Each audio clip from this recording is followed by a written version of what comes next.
Monster Boy's Valentine by Carl Emerson, illustrated by Lon Levin.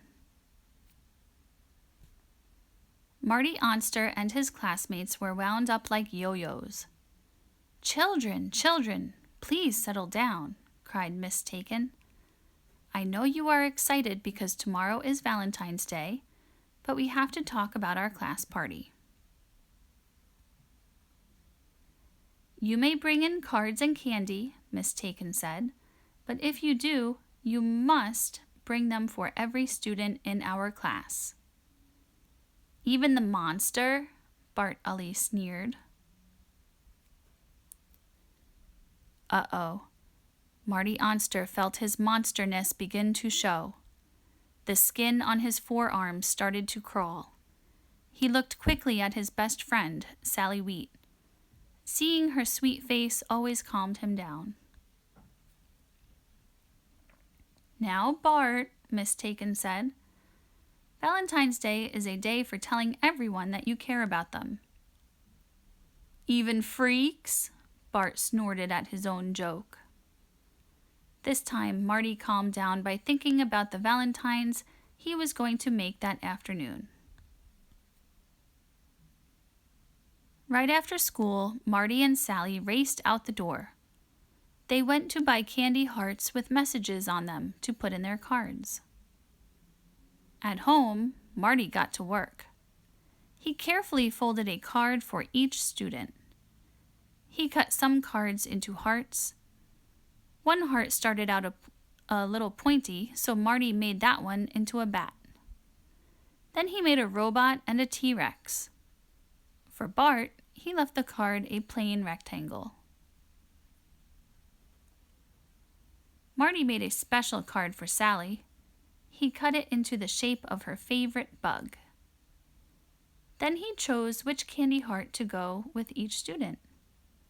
It was hard to pick. Some of them said, "I love you," or "hug me." Gross, Marty thought. He just ate those. He saved the one that said "best friends" for Sally's card. Just when Marty was finishing up, his parents and baby brother came home from the store. "Hey, Marty," his dad said, "we got you some stuff for your Valentine's Day party tomorrow." Marty wasn't sure what to think. He knew his parents wanted him to act more like a monster. He hoped that this time things would be different.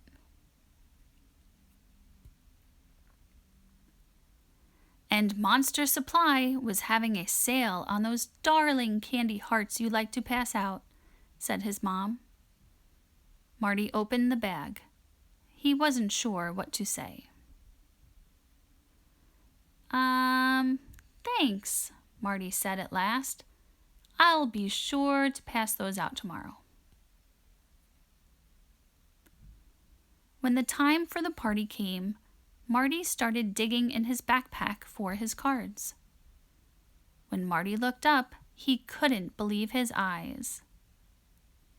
"Sally, will you be my Valentine?"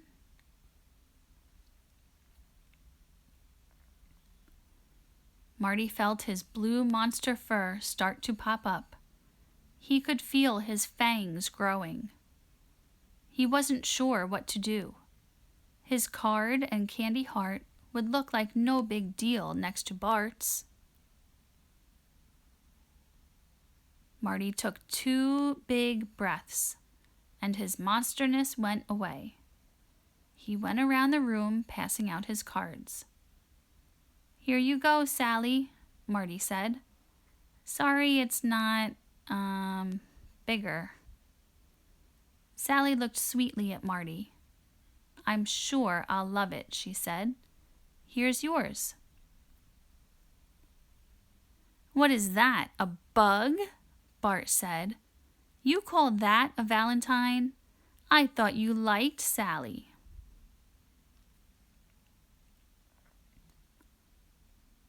Marty could control himself no more.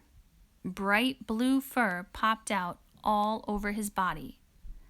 Before he could stop himself, he was flying around the room.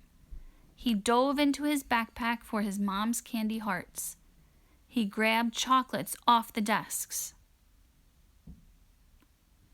When it was all over, Bart looked like a Valentine that would make Marty's parents proud.